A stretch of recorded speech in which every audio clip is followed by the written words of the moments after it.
Hi friends, today we will discuss about the aircraft characteristics. Some characteristics of a conventional type of aircraft.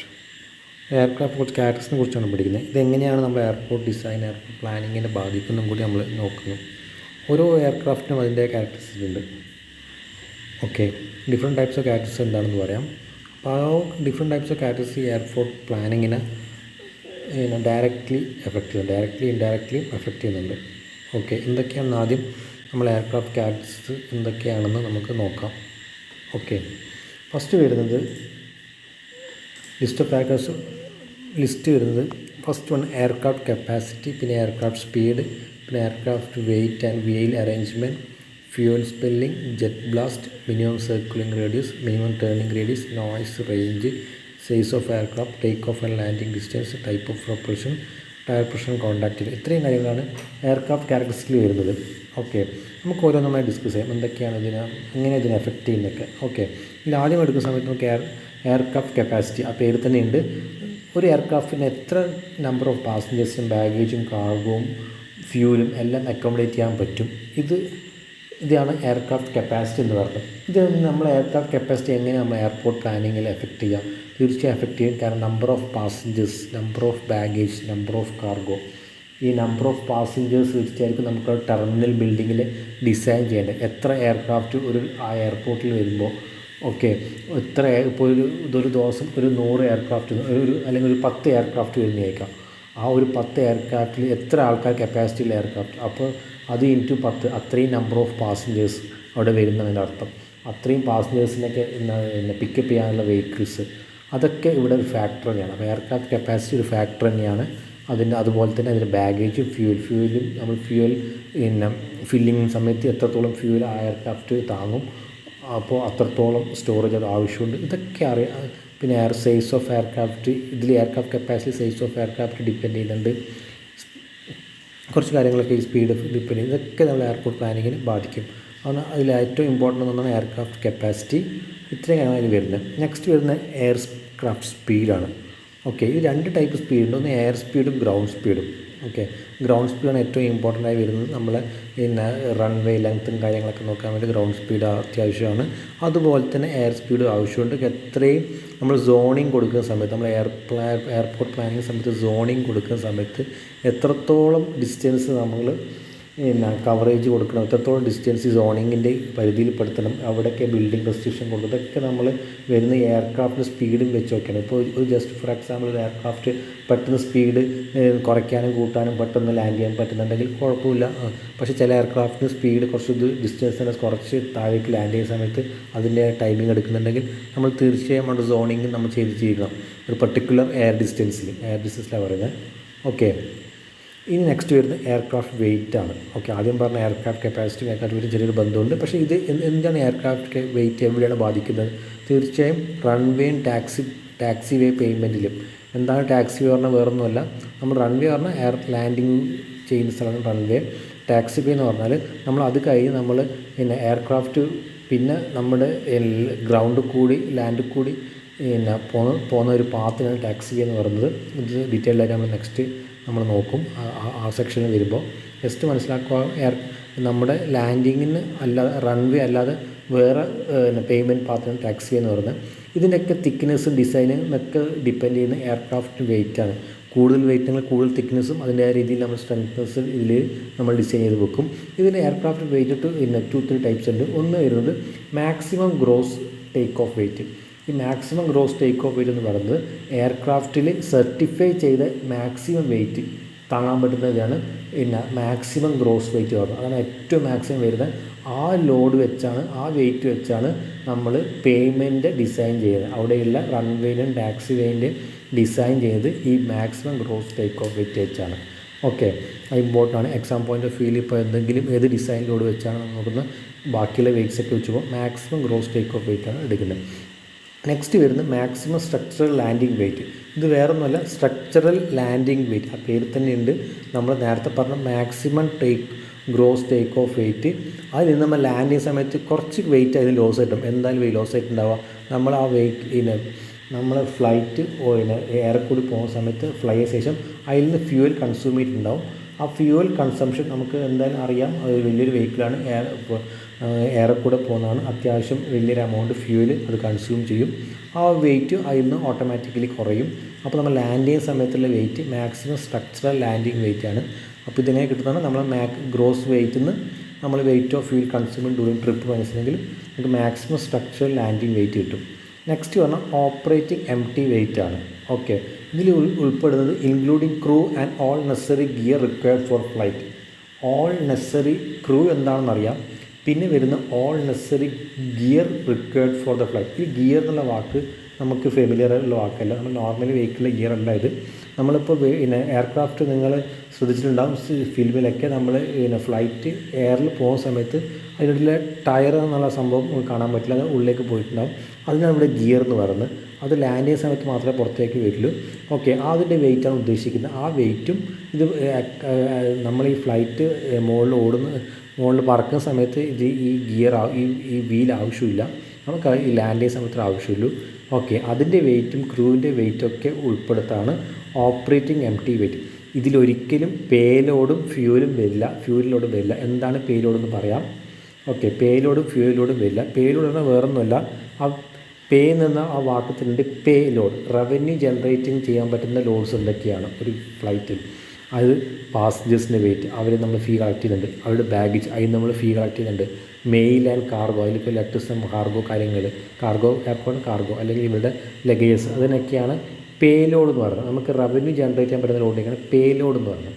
ഇപ്പോൾ ഒരു എയർക്രാഫ്റ്റിൻ്റെ weight എന്ന് പറയുമ്പോൾ operating M T weight plus payload plus trip fuel പിന്നെ reserve fuel, നമ്മൾ extra ഒരു fuel എടുത്ത് നോക്കും, ആ റിസർവ് ഫ്യൂവൽ, ഇതാണ് പേ ലോഡ് എന്ന് പറയുന്നത്. ഓക്കെ, ഇനി നെക്സ്റ്റ് ഒരു ടേമാണ് ഫ്യൂവൽ സ്പില്ലിംഗ്. ഫ്യൂവൽ സ്പില്ലിംഗ് എന്ന് വേറൊന്നുമില്ല, നമ്മൾ എയർക്രാഫ്റ്റ് നമ്മൾ എയർപോർട്ടിൽ നമ്മൾ നിലത്തെത്തി ലാൻഡ് ചെയ്യുന്ന സമയത്ത് അതിൽ നിന്ന് നമുക്ക് കുറച്ച് അതിൻ്റെ എന്താ പറയുക ഫ്യൂവൽസ് സ്പില്ല് ചെയ്ത് പോകും, പുറത്തേക്ക് തള്ളി പേയ്മെൻറ്റിലേക്ക് എത്തും. അതൊരു ഇമ്പോർട്ടൻറ്റ് ഫാക്ടറാണ്. കാരണം ഇത് നമ്മൾ ഹൈലി സെൻസിറ്റീവ് ഫ്യൂൽസ് യൂസ് ചെയ്യുന്നത്, നമ്മൾ നോർമലി വെഹിക്കിൾസ് യൂസ് ചെയ്യുന്ന ഫ്യൂലിനേക്കാൾ കുറച്ചുകൂടി നമുക്ക് തന്നെ അറിയാം. ഇപ്പോൾ ഒരു പെട്രോൾ പമ്പിൽ എവിടെയെങ്കിലും ഒരു പെട്രോളോ ഡീസലോ താഴെ കുറേ നേരം ഒരു സ്ഥലത്തിന് താഴെ വീഴുന്നത് അവിടെ താഴെയുള്ള പേയ്മെൻറ്റിന് ഫ്ലോറിങ്ങിന് നല്ലോണം ബാധിക്കും. അതുപോലെ തന്നെ ഇത് കുറച്ചും കൂടി ഹൈലി സോഫിസ്റ്റിക്കേറ്റഡ് ഒരു ഫ്യൂൽ ആയതുകൊണ്ട് ഇതിന് കുറച്ചധികം എഫക്റ്റ് സംഭവിക്കും. ഓക്കെ, നമ്മൾ ഈ ആപ്രോൺസും ആംഗേഴ്സും എന്താണെന്ന് ഞാൻ പറഞ്ഞുതരാം നെക്സ്റ്റ് ക്ലാസ്സിൽ, അത് അടുത്ത സെക്ഷനിൽ എത്തുമ്പോൾ. വേറൊന്നുമല്ല, ഈ എയർക്രാഫ്റ്റ് ലാൻഡ് ചെയ്യുന്നതും അതിൻ്റെ റിപ്പയറിങ്ങും ചെയ്യുന്ന സ്ഥലങ്ങളൊക്കെയാണ് ഇതൊക്കെ പറയുന്നത്. ഡീറ്റെയിൽ പോകുന്നുണ്ട്. അവിടെ ഒരുപാട് സമയം ഈ ഫ്ലൈറ്റ് അവിടെ പാർക്ക് ചെയ്ത് വെക്കും, നിർത്തിയിടും. അപ്പോൾ ഓട്ടോമാറ്റിക്കലി അതിലുള്ള ഫ്യൂവൽ സ്പില്ലിങ് ചാൻസ് കൂടുതലാണ്. ആ സമയത്ത് അതിന് തൊട്ട് താഴെയുള്ള ബിറ്റുമിനസ് പേയ്മെൻറ്റിന് ഇതിന് സീരിയസ് ആയി എഫക്റ്റ് ചെയ്യും. കാരണം നിങ്ങൾക്ക് ശ്രദ്ധിക്കണം, നേരത്തെ പറഞ്ഞു ഈ ഹെവി വെയിറ്റായ എയർക്രാഫ്റ്റിൻ്റെ ലോഡൊക്കെ വെച്ചാണ് നമ്മളവിടെ ബിറ്റുമിൻ പേയ്മെൻറ്റ് ഡിസൈൻ ചെയ്ത് വെക്കുന്നത്. അത്രയും കോസ്റ്റ്ലി സംഭവമാണ്. ഇവിടെ റോഡുകൾ നോർമലി ഇവിടെ റോഡ്സ് നമ്മൾ കോടികൾ ചിലവാക്കിയിട്ടാണ് റോഡുകൾ പണിയുന്നത്. അപ്പോൾ അവിടുത്തെ കോസ്റ്റ് ഞങ്ങൾക്ക് ഊഹിക്കാവുന്നതേ ഉള്ളൂ. ഓക്കെ, ആ പേയ്മെൻറ്റാണ് ഫ്യൂവൽ കാരണം സ്പില്ല് ചെയ്തിട്ട് നശിക്കപ്പെടുന്നത്. ഓക്കെ, അപ്പോൾ അതൊരു ഫാക്ടർ തന്നെയാണ്. നെക്സ്റ്റ് വരുന്ന ടോപ്പിക് ജെറ്റ് ബ്ലാസ്റ്റ് പറഞ്ഞ സംഭവം എന്ന് പറഞ്ഞാൽ വേറെ ഒന്നുമില്ല, ആ ഫിഗറിൽ നിന്ന് അണ്ടർസ്റ്റുഡ് ആണ്. ആ എയർക്രാഫ്റ്റിൻ്റെ പുറകിൽ നിന്ന് വരുന്ന ഒരു എക്സോസ്റ്റ് എയറിനെയാണ് ജെറ്റ് ബ്ലാസ്റ്റ്. ഈ വരുന്നത് ഹൈ വെലോസിറ്റിയാണ്. ഓക്കെ, അപ്പോൾ ആ സമയത്ത് അവിടെ ആ ഒരു പെർട്ടിക്കുലർ ഇത്രയും നമ്മൾ പറയുന്ന കാര്യങ്ങൾ എന്നുള്ളത് ഒരു എയർപോർട്ട് ഡിസൈനായിട്ട് ബന്ധപ്പെട്ടിട്ട് എയർക്രാഫ്റ്റ് ക്യാരക്ടറിസ്റ്റിക്സിനെ കുറിച്ച് ബന്ധപ്പെടുത്തി പറയുന്നതാണ്. ഈ ജെറ്റ് ബ്ലാസ്റ്റ് എന്തുകൊണ്ട് ജെറ്റ് ബ്ലാസ്റ്റിൻ്റെ പുറകിൽ നമ്മൾ ഒരിക്കലും ടെർമിനൽ ബിൽഡിങ്ങോ അവിടെ പാസഞ്ചേഴ്സിനുള്ള ഇതൊന്നും വെക്കാൻ പാടില്ല. കാരണം അതൊരു വെലോസിറ്റി 300 km/h പോകുന്നത്. അപ്പോൾ അവിടെ ഒരു ഫ്രീ ആയി വെക്കണം, അത്യാവശ്യം സ്പേസ് ബാക്കിൽ കൊടുക്കണം. അവിടെ ഒരു ബിൽഡിംഗ് ഒന്നും ഉണ്ടാകാൻ പാടില്ല. ഓക്കെ, അവിടെ എന്തെങ്കിലും ഒരു ബാരിയർ കൊടുക്കാം ഈ ഒരു എയറിനെ നമുക്ക് റെസ്റ്റ് ചെയ്യാൻ വേണ്ടി. അപ്പോൾ നമ്മളൊരു റൺവേ ഡിസൈൻ ചെയ്യുന്ന സമയത്ത് അല്ലെങ്കിൽ അതിൻ്റെ അറ്റത്തെ എൻഡിൽ ഒരു ബിൽഡിംഗ് ഒന്നും കൊടുക്കാൻ പാടില്ല. അല്ലെങ്കിൽ ഇത് ജെറ്റ് ബ്ലാസ്റ്റ് സംഭവിക്കുന്ന ആ ഒരു ഏരിയയിൽ നിന്നും വേറൊരു ബിൽഡിംഗ് ഒന്നും കൊടുക്കാൻ പാടില്ല. അതാണ് അവിടെ നമ്മൾ ഉദ്ദേശിക്കുന്നത്. ഈ ഫിഗർ കണ്ടാൽ മനസ്സിലാവും. ബ്ലാസ്റ്റ് ഫെൻസൊക്കെ ഉണ്ട് നമ്മളിത് റെസ്റ്റ് ചെയ്യാൻ വേണ്ടി. ഓക്കെ, നെക്സ്റ്റ് വരുന്നത് മിനിമം സർക്കിളിംഗ് റേഡിയസ്. അതൊന്നും വേറെ ഒന്നുമില്ല, നമ്മൾ ഏറ്റവും മിനിമം സർക്കിൾ ഒരു എയർക്രാഫ്റ്റിന് ഒരു ചേർന്ന് ചെയ്യാൻ വേണ്ടി എത്ര റേഡിയസ് വേണം അത് വെച്ചിട്ടായിരിക്കും അവിടെ നേരത്തെ പറഞ്ഞ പാർക്കിംഗ് സ്ഥലങ്ങൾക്ക് ടാക്സി എന്നൊക്കെ പറഞ്ഞില്ലേ, അവിടെയൊക്കെ എത്ര സ്പേസ് കൊടുക്കണം എന്നറിയാൻ വേണ്ടി. കാരണം ഒരു ഫ്ലൈറ്റ് ഇറങ്ങി വന്ന് തിരിച്ച് ഇങ്ങോട്ടേക്ക് റൺവേയിലേക്ക് ഓപ്പോസിറ്റ് ഡയറക്ഷനിലേക്ക് വരണമെങ്കിൽ അവിടെ മിനിമം ടേർണിംഗ് റേഡിയസ് നമുക്ക് അറിഞ്ഞിരിക്കണം. അപ്പോൾ എയർക്രാഫ്റ്റ് ഡിപ്പെൻഡ് ചെയ്യും, ഓരോ എയർക്രാഫ്റ്റും ഓരോ ടേർണിംഗ് റേഡിയസാണ്. അപ്പോൾ അതാണ് ഓരോ എയർക്രാഫ്റ്റിൻ്റെയും ടേർണിംഗ് റേഡിയസ് അറിഞ്ഞിരിക്കണം. ഓക്കെ, ഇത് പ്യൂർലി എയർക്രാഫ്റ്റ് ഡിപ്പെൻഡ് ചെയ്യുന്നതാണ് നമുക്ക്. ഓക്കെ, അതിൻ്റെ ഇത് വെച്ചാണ് നമ്മൾ റോഡിൽ പഠിച്ചിട്ടുണ്ട്. റോഡിൻ്റെ മാക്സിമം വിടുത്ത് കൊടുക്കുന്നത് 3.5 ആണ്. കാരണം വേറെ 3 to 3.5 ആണ് വൺ വേ. ഒരു വെഹിക്കിളിൻ്റെ വിടുത്ത് മാക്സിമം 2.4 2.5 ആണ് കൊടുക്കുന്നത്. അത് വെച്ചാണ് നമ്മൾ ആ റോഡ് ആ മാക്സിമം വിടുത്ത് കൊടുക്കണം. അതുപോലെ തന്നെ ഇവിടെ നമ്മൾ മിനിമം സർക്കുലർ റേഡിയസ് നമ്മൾ അറിഞ്ഞിരിക്കണം. ഓക്കെ, പിന്നെ നെക്സ്റ്റ് മിനിമം ടേർണിംഗ് റേഡിയസും അതുപോലെ തന്നെയാണ് നമ്മൾ പിന്നെ ടാക്സി വേയിൽ കൊടുക്കാൻ വേണ്ടിയാണ് ടേൺ ചെയ്യാനുള്ള ആ റേഡിയസ് ഓൾമോസ്റ്റ് സെയിം ആണ്. സർക്കുലർ റേഡിയസ് തിരിഞ്ഞിരിക്കാനുള്ള സമയം ടേൺ ചെയ്യാൻ വേണ്ടി. ഓക്കെ, നെക്സ്റ്റ് നോയ്സ് ഞാൻ കഴിഞ്ഞ വീഡിയോയിൽ പറഞ്ഞിട്ടുണ്ടായിരുന്നു, ഏറ്റവും കൂടുതൽ എഫക്റ്റ് ചെയ്യുന്നത് ഒന്നാണ് ഈ എയർക്രാഫ്റ്റ് നോയ്സ്. ആ നോയ്സ് നമ്മൾ അറിഞ്ഞിരിക്കണം. ഒരു എയർക്രാഫ്റ്റ് എത്ര നോയ്സ് പുറപ്പെടുവിക്കും അത് വെച്ചിട്ടായിരിക്കും അവിടെ ബിൽഡിങ്സ് അടുത്ത് റെസ്ട്രിക്ഷൻ കൊടുക്കുക. ഒരുപാട് നോയ്സ് കൊടുക്കുകയാണെങ്കിൽ അതിൻ്റെ ലാൻഡിങ്ങിന് അതിൻ്റെ റൺവേനടുത്ത് ഒരു കൺസ്ട്രക്ഷനും ഒരു ലിവിങ് ആക്ടിവിറ്റീസും ഒരു വീടിൻ്റെ കൺസ്ട്രക്ഷനും അങ്ങനത്തെ ഉള്ള കാര്യങ്ങൾക്കൊന്നും അവിടെ അനുവദിക്കുന്നതല്ല. കാരണം ഈ സൗണ്ട്സ് കാരണം ഇവരുടെ ഹെൽത്തിനെ എഫക്റ്റ് ചെയ്യും. ഓക്കെ, അപ്പോൾ ഈ എയർക്രാഫ്റ്റ് നോയ്സ് ഇതാണ്. നെക്സ്റ്റ് വരുന്നതാണ് റേഞ്ച് എന്നാൽ distance that aircraft can fly without refill. ഒരു എയർപോർട്ടിൽ നമ്മൾ ഫ്യൂൽ ഫില്ല് ചെയ്തിട്ട് അത് മാക്സിമം റേഞ്ചിൽ എത്ര പോകാൻ പറ്റും വിത്തൗട്ട് റീഫില്ലിങ്. സ്വാഭാവികമായി ഇത് പേലോഡിനൊക്കെ ഡിപ്പെൻസ് ചെയ്യുന്നത് പോകുന്നത്. പേലോഡ് കൂടുകയാണെങ്കിൽ ഓട്ടോമാറ്റിക്കലി റേഞ്ച് കുറയും. ഒരുപാട് വെയിറ്റ് ഉണ്ടെങ്കിൽ ഓട്ടോമാറ്റിക്കലി നമ്മളൊരു വണ്ടിയിൽ കാറിലും ഒരുപാട് ലോഡ് എടുത്തിട്ട് പോകുമ്പോഴും ഒറ്റയ്ക്ക് യാത്ര ചെയ്യുമ്പോഴും അതിനുണ്ടാകുന്ന ഫ്യൂൽ കൺസപ്ഷൻ എന്തായാലും വ്യത്യാസം ഉണ്ടാകും. അതുപോലെ തന്നെ ഇവിടെ അങ്ങനെ തന്നെയാണ്. ഇതെങ്ങനെ എയർപോർട്ട് പ്ലാനിങ് ഡിസൈഡ് ചെയ്യുന്നത് പറഞ്ഞാൽ നമുക്കതനുസരിച്ചിട്ട് ഇൻ ബിറ്റ്വീൻ ഓരോ എയർപോർട്ടിലും ഫ്യൂലിൻ്റെ ഫെസിലിറ്റീസ് കൊടുക്കണം. കാരണം അത്രയും ഡിസ്റ്റൻസിൽ പോകുന്ന സമയത്ത്. ഓക്കെ, ഇപ്പോൾ ഇപ്പോഴൊക്കെ തുടങ്ങി. പണ്ടൊക്കെ ഒരു കാലത്തൊക്കെ ഇവിടുന്ന് ന്യൂയോർക്കിലൊക്കെ ഡയറക്റ്റ് ഫ്ലൈറ്റ് ഉണ്ടായിരുന്നില്ല. ഇവിടെ എല്ലായിടത്തും സ്റ്റേഷൻ ഒരു ഇൻ ബിറ്റ്വീൻ സ്റ്റോപ്പ് ഉണ്ട് കഴിഞ്ഞ ശേഷം നമ്മൾ അവിടെ ഉണ്ടാവാറുള്ളൂ. നോർമലി ഫ്രാൻസിലൊക്കെ ഉണ്ടാവുക. അപ്പം അതും ഇത് ഈ റീഫില്ലിങ്ങിനൊക്കെ വേണ്ടിയാണ് അവിടെ അവർ ലാൻഡ് ചെയ്യുന്നത്. ഓക്കെ, ഇപ്പോഴൊക്കെ വലിയ എയർക്രാഫ്റ്റ് വലിയ കുഴപ്പമില്ല.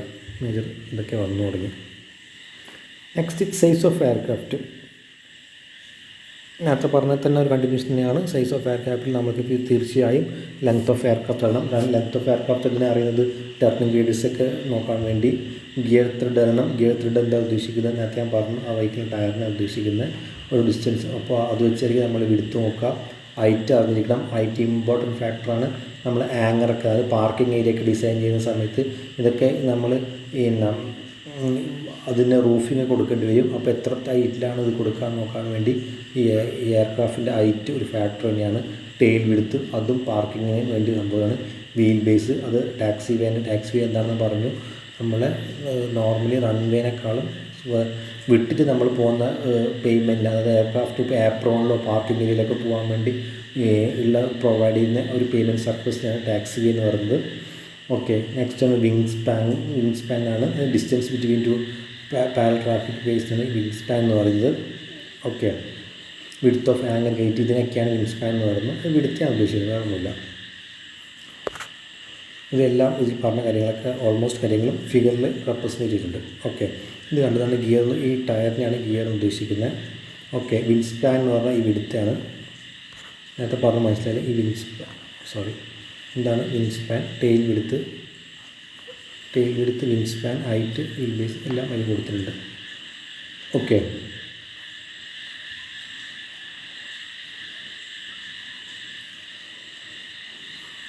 നെക്സ്റ്റ് ഓരോ എയർക്രാഫ്റ്റിന് take off and landing distance. എത്ര ഡിസ്റ്റൻസ് വേണം, എത്ര ടേക്ക് ഓഫ് ചെയ്യാൻ വേണ്ടി, ലാൻഡ് ചെയ്യാൻ വേണ്ടി എത്ര ലെങ്ത്ത് വേണം, അതൊക്കെ ഒരു മെയിൻ ഫാക്ടറാണ്. ഓരോ എയർക്രാഫ്റ്റും ഡിപ്പെൻഡ് ചെയ്യും. ഇപ്പോൾ മിലിറ്ററി എയർബേസിലുള്ള എയർക്രാഫ്റ്റിൽ നമ്മൾ പാസഞ്ചേഴ്സിൻ്റെ എയർക്രാഫ്റ്റിന് ചിലപ്പോൾ രണ്ടായിരിക്കാം. അതിൻ്റെ കപ്പാസിറ്റി വ്യത്യാസമുള്ളതുകൊണ്ട്, ഇപ്പോൾ വെയിറ്റ് വ്യത്യാസമുണ്ട് എല്ലാത്തിനും കൊണ്ടും. അതൊക്കെ വെച്ചിട്ടാണ് നമ്മൾ നോർമൽ റൺവേ ലെങ്ത്തിൻ്റെ കാര്യങ്ങൾ ഡിസൈൻ ചെയ്യുന്നത്. ഓക്കെ, അത് വെച്ചാണ് നമ്മൾ ഈ ഡയറക്ഷൻ ഓഫ് വിൻഡൊക്കെ ഇവിടെ ഫാക്ടറാണ്. പക്ഷെ അതൊക്കെ നമ്മൾ ഇൻഡെപ്തിട്ട് നമുക്ക് നെക്സ്റ്റ് വീഡിയോസിലേക്ക് പറയാം. Okay, take off and land distance ഒരു ട്രാൻസ്പോർട്ട് ട്രാഫിക് കാര്യം. പിന്നെ അതുപോലെ തന്നെ ടയർ പ്രഷറും കോൺടാക്ട് ഏരിയയും അതിനകത്ത് പറഞ്ഞ നമ്മൾ പിന്നെ ടയർ പ്രഷർ നമ്മൾ ഇതൊക്കെ ഓൾറെഡി പിന്നെ നമ്മൾ ട്രാൻസ്പോർട്ടേഷൻ സ്റ്റാർട്ടിങ്ങിൽ പറഞ്ഞത് ടയർ പ്രഷറും കോൺടാക്ട് ഏരിയയെ കുറിച്ച്. അത് സെയിം സംഭവം ഇവിടെ എയർക്രാഫ്റ്റിൽ വരുന്നത് മാത്രമേ ഉള്ളൂ. ഓക്കെ, ടൈപ്സ് ഓഫ് പ്രൊപ്പൾഷനും ഒരു ഇമ്പോർട്ടൻറ്റ് ഫാക്ടറാണ്. ഏതൊക്കെ എഞ്ചിനാണ് യൂസ് ചെയ്യുന്നത്, അതിൻ്റെ മെയിൻ്റെനൻസും കാര്യങ്ങളൊക്കെയാണ് ഉദ്ദേശിക്കുന്നത്. ഓക്കെ, ഇത്രയും എയർപോർട്ട് ക്യാരക്ടേഴ്സ് ഇമ്പോർട്ടൻ്റ് ആണ്. ഇത് എങ്ങനെയാണ് നമ്മൾ എയർപോർട്ട് ഡിസൈനിന് നമ്മൾ ബാധിക്കുന്നില്ലാണ് നമ്മൾ അറിഞ്ഞിരിക്കേണ്ടത്.